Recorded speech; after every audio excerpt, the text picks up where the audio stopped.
평소 가족 간에 계좌이체 안 해보신 분들 거의 없으실 겁니다. 설마 이 정도 금액이면 문제 없겠지 하셨던 분들, 나중에 세금 폭탄 맞을 수도 있으니 조심하셔야 되겠습니다. 안녕하세요. 똑똑한 정보를 야무지게 챙겨드리는 야무진 큰딸입니다. 요즘은 부모님과 자녀 사이에, 남편과 아내 사이에 용돈이나 생활비를 주고받거나 가전제품이나 생활용품을 대신 구매해주고 돈을 보내주는 등 다양한 이유로 가족 간의 계좌이체를 하는 경우들이 많습니다. 하지만 이럴 때 세금이 부과될 수 있는데요. 바로 증여세입니다. 세금? 말만 들어도 머리가 아프다 하시는 분들, 세무조사는 받아본 적이 없으니까 괜찮아 하시는 분들 계시지요. 오늘은 증여세를 내지 않는 안전한 가족 간 계좌이체 방법에 대해서 준비했습니다. 먼저 구독과 좋아요 한 번씩 눌러주시고요. 바로 시작하겠습니다. 흔히들 생활비 정산이나 자금 관리를 하면서 계좌이체를 아무 생각 없이 할 때가 많은데요. 사실 가족 간 계좌이체를 많이 한다고 국세청에서 막 조회를 하는 것은 아니라서 문제가 없는 경우도 많습니다. 그러면 대체 왜 대비를 하라는 거야? 여러 가지 세무조사를 통해서 계좌이체 내역이 밝혀질 수도 있기 때문입니다. 세무조사는 크게 세 가지로 주식 및 부동산 취득 시 자금 출처 조사, 사업장 세무조사, 상속세 세무조사가 있는데요. 이 상속세 세무조사는 최대 10년치의 계좌이체 내역을 조사하게 됩니다. 아니, 어제 일도 기억이 안 나는데 10년치를? 와, 저는 생각만 해도 당혹스럽습니다. 국세청은 배우자를 제외하고 가족 간 계좌이체는 증여로 추정하는데요. 증여가 아니라는 증거를 제출하지 못한다면 자칫 억울하게 증여세, 상속세 폭탄을 맞을 수도 있습니다. 말이 쉽지 막상 증거를 찾아서 입증하는 것은 실제로 매우 어려운데요. 괜찮겠지 뭐 하면서 계좌이체 하다가 억울하게 증여세를 낼 수도 있는 겁니다. 거기다 증여세는 세금을 많이 부과해서 재산 가액에 따라 10에서 50%까지 나오는데요. 다행인 점은 가족 간 계좌이체를 했다고 무조건 증여세를 내는 것은 아니고 사회적 통념상 인정되는 경우에는 과세되지 않습니다. 근데 막상 사회적 통념이라는 것이 좀 모호해서 케이스마다 좀 달라지긴 하는데요. 그럼 안전하게 비과세로 증여세를 내지 않는 경우들을 알아보겠습니다. 첫째는 생활비입니다. 생활비는 증여세 비과 대상이니까 괜찮아 하시는 분들이 계시죠? 아닙니다. 사람마다 생활비 수준이 다를 수 있어서 금액에 제한을 두지는 않지만 생활비 명목으로 받은 돈으로 자산을 취득한다면 이때는 금액과 상관없이 증여세로 과세됩니다. 예를 들어 생활비로 받은 돈으로 주식이나 아파트를 구입하거나 정기적금 등으로 활용을 했다면 이때는 증여가 되는 거죠. 소득이 없는 부양가족이 자산을 취득하면 가족에게 증여받아서 취득한 것으로 본다는 점도 주의하시기 바랍니다. 그리고 내가 부양할 의무가 있는 사람에게 생활비를 주어야 과세되지 않습니다. 가끔 부모님이 소득이 있는 자녀에게 생활비를 지원해주는 경우가 있는데요. 자녀가 실제로 이 돈을 전부 생활비로 사용했다면 증여세가 과세되지 않을까요? 아닙니다.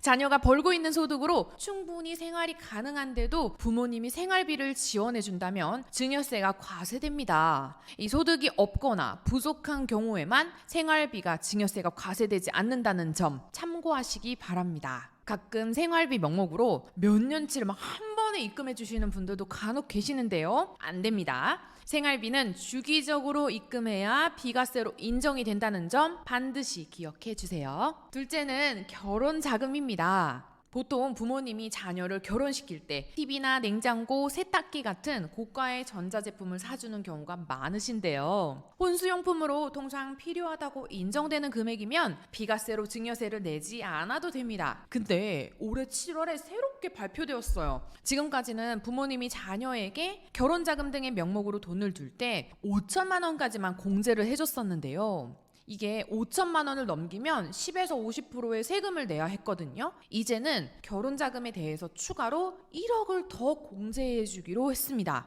즉 혼인신고 전후로 2년, 총 4년간 부모로부터 지원받은 1억 5천만 원까지는 증여세를 부과하지 않습니다. 신랑과 신부 모두의 과거에 10년 동안 증여받은 재산이 없다면 각자 자기 부모로부터 1억 5천만 원씩 총 3억 원을 세금 없이 증여받을 수 있는 셈이니 이것도 참고해 두시면 좋겠습니다. 결혼자금 관련해서 축의금도 많은 분들이 놓칠 수 있는 부분인데요. 축의금은 혼주인 부모님의 경제적 부담을 줄여주기 위해서 하객이 건네는 것으로 보기 때문에 축의금으로 결혼식 관련 대금을 치르고 남은 돈을 자녀에게 준다면 증여세 대상이 됩니다. 그래서 많은 부모님들이 꼼꼼하게 하객 명부와 축의금 내역을 따로 챙겨서 보관하시는 건데요. 나중에 자녀의 지인으로부터 수령하는 축의금이 본인 당사자의 돈이라는 증빙 자료로도 필요할 수 있기 때문에 이 부분도 알아두시면 좋을 것 같습니다.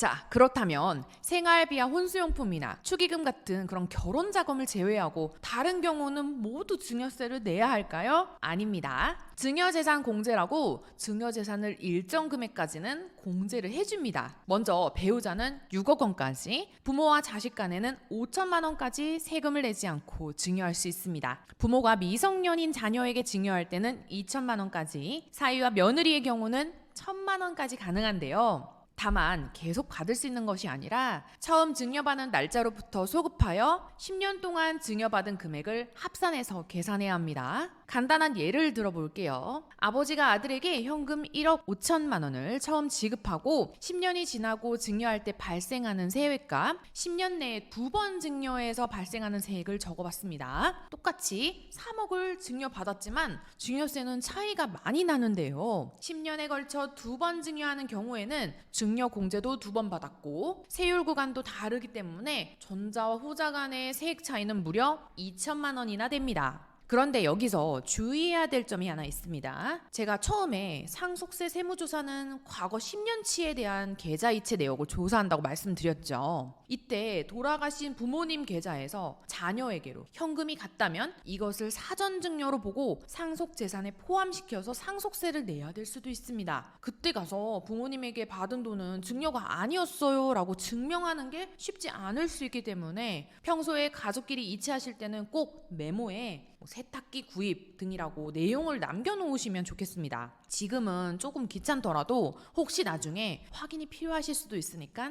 꼭 남겨주세요. 셋째는 차용증을 작성하는 것입니다. 차용은 돈을 빌린 것이니 증여가 아니므로 당연히 증여세도 나오지 않습니다. 그래서 차용증을 작성하고 이자만 지급하면 증여세를 안 내도 된다고 알고 계신 분들 많으실 텐데요.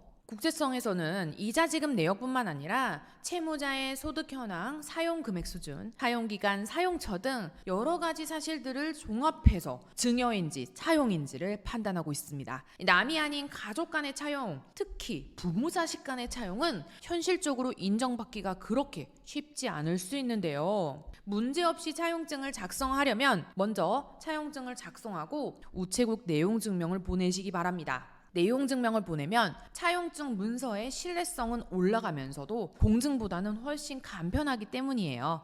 그리고 차용 금액은 연소득의 최대 5배 이내로만 빌리시는 것을 권해드립니다. 본인 소득 대비 너무 과도한 금액을 차용하면 상환할 능력이 없다고 보기 때문에 증여세가 과세될 수 있고요. 사용 기간 또한 너무 길게 하면 상환할 가능성이 없다고 보기에 10년 이내로 하시는 것이 좋겠습니다. 이 마지막으로 이자만 상환하는 대신에 원금을 일정 부분 분할해서 상환하시는 것이 좋은데요. 차용증을 작성하면 무조건 이자를 지급해야 하는 것 같지만 꼭 그렇지는 않습니다. 예를 들어 아버지에게 차용하고 월 이자를 50만 원씩 드린다고 가정을 해보면 자녀 입장에서는 이자만 내다가 나중에 원금을 한 번에 상환하는 게 좀 부담스럽습니다. 반대로 부모님은 이자를 받았으니 이자 소득세를 신고해야 되는데요. 이 이자 소득세율이 무려 25%나 됩니다. 연간 이자가 600만 원이라면 150만 원을 세금으로 내야 되는 거죠. 반면에 매월 똑같이 50만 원을 부모님께 드릴 때 명목상 이자가 아닌 원금 상환이라면 상황은 달라집니다.